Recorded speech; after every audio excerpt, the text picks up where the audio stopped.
Our top military officials are now turning against Donald Trump, and it is clearly getting inside his head. Last night and into the early hours of the morning, Trump went on an unhinged posting spree on Truth Social after his attempts to expand his illegal military operations were blocked by senior military leaders. He believed he could fill every level of government with loyal yes men, but that plan has failed. And this time, it's blowing up in the worst possible way for him. Trump is desperately relying on distractions like Cuba, Greenland, and Venezuela to divert attention from the Epstein files, but it isn't working. That's why he's melting down. We're going to break everything down. But before we do, please leave a like on this video. And if you haven't already, hit that subscribe button because it really helps support our work. Now, before we get into Trump's posts and the generals rejecting his unlawful orders, I want to start with someone who explained the context of Trump's plans in Greenland, Senator Chris Murphy. So what you are essentially talking about here is the United States going to war with NATO. The United States going to war with Europe. I kind of can't believe that I'm going to talk to you about the consequences of invading Greenland, but I am, because you have to take Trump seriously now. Nobody thought that we were going to be invading Venezuela or running their country a few months ago, and now we are. So he says he wants Greenland. He says he's keeping the military option on the table. So let's just talk about what that means. Here's what you need to know. It's sort of a basic thing. Greenland is a part of Denmark. Denmark is a NATO country. And the NATO treaty says that if any member is attacked, then all the other members have to come to their defense. So what you are essentially talking about here is the United States going to war with NATO.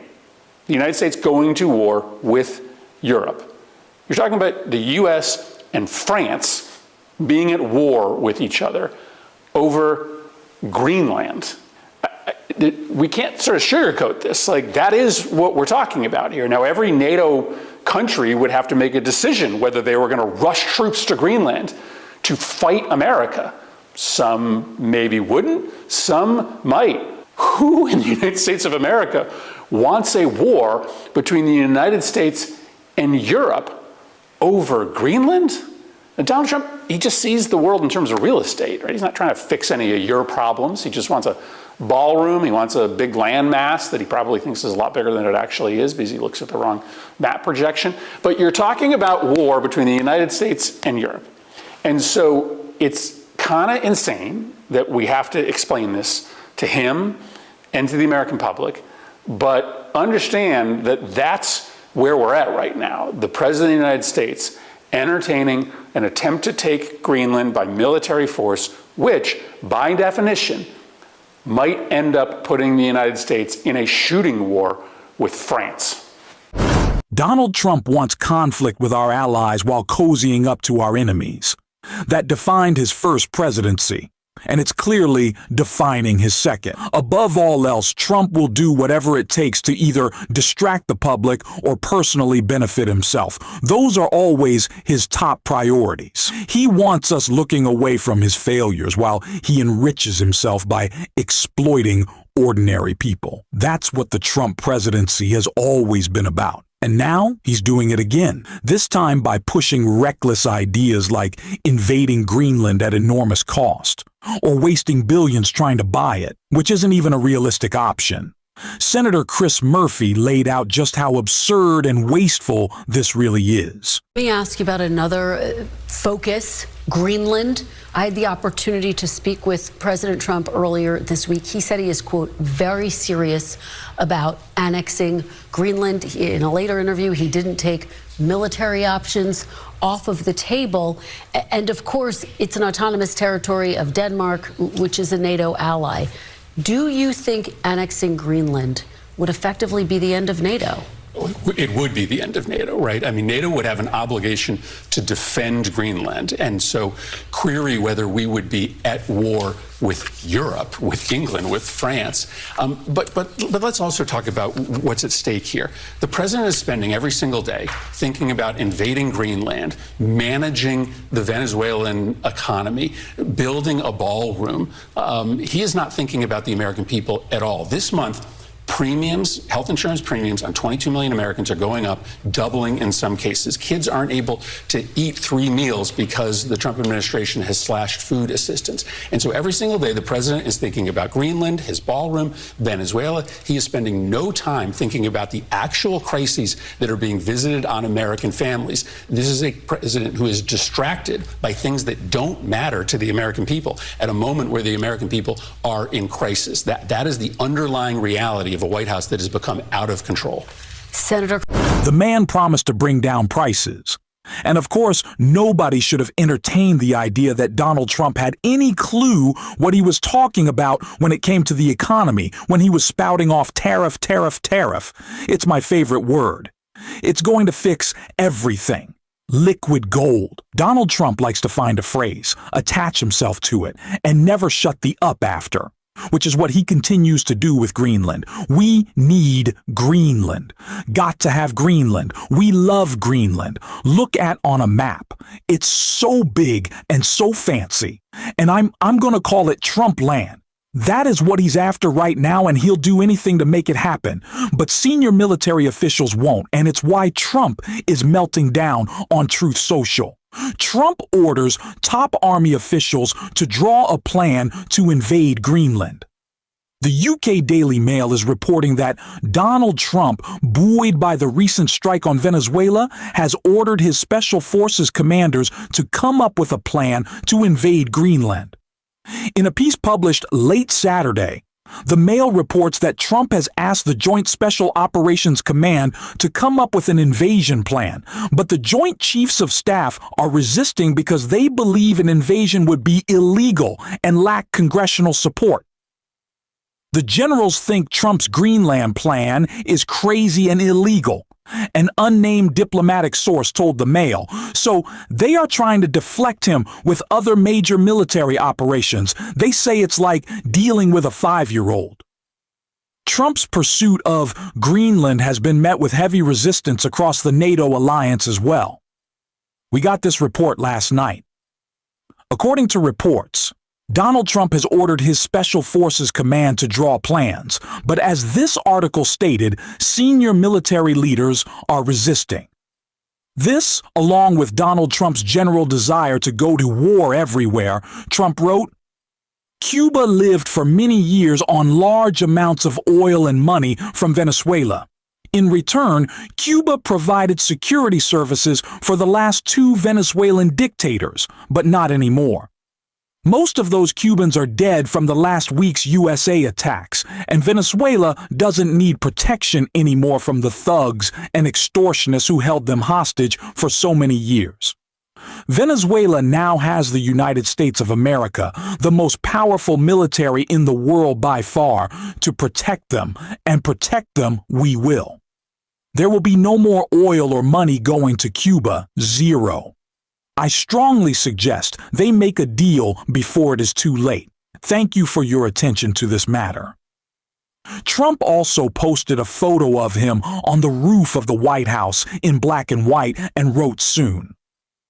He also reshared this post of him in Cuba with a cigar in his mouth from a ridiculous supporter of his guests getting excited about Trump invading Cuba. This is exactly where Donald Trump's mindset is right now. This is the same man who promised to lower costs, make life easier, and release the Epstein files, which, by the way, we absolutely need to start talking about again because the silence around them lately has been staggering.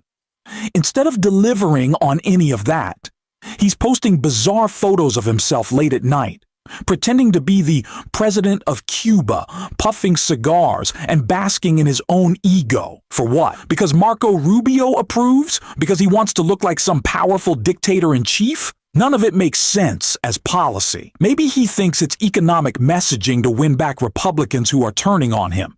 But if that's the case, why is he pushing ridiculous ideas like spending billions of dollars to buy Greenland? The only thing that actually makes sense here is distraction. Trump wants us looking anywhere but at Epstein. We're now weeks past the deadline. Pam Bandy is still stonewalling, and Trump's administration continues to obstruct. They may slow the release of the files, but they can't silence Robert Garcia, Ro Khanna, Thomas Massie, or even Marjorie Taylor Greene. And senators like Sheldon Whitehouse are still following the money. He just gave an update, and you'll want to hear it. Well, they've produced a little over 12,000 documents out of over 2 million documents that they say they still need to review and redact. So, they've been at this in theory for over a year. They came into office promising full disclosure of the Epstein files and that thousands of FBI agents were working on this. So the idea that they had to start from zero and could only get 12,000 documents out once they knew that this law was going to be passed and violated the terms of the law, violated even the report requirement for a report 15 days after the production date, suggests something really went wrong there. And the Inspector General is the person best positioned in the Department of Justice to take a look into whether this was incompetence, whether this was deliberate, whether this was misbehavior. What on earth happened to take this top priority of FBI Director Patel and this top priority of Attorney General Bondi and this top priority of President Trump and not be ready when the day came to actually release the documents? So we've asked the Inspector General to take a look into it. As you pointed out, this is a bipartisan request, and it includes the chairman of the Judiciary Committee, Senator Dick Durbin. So I think we have a good chance of getting some attention to it.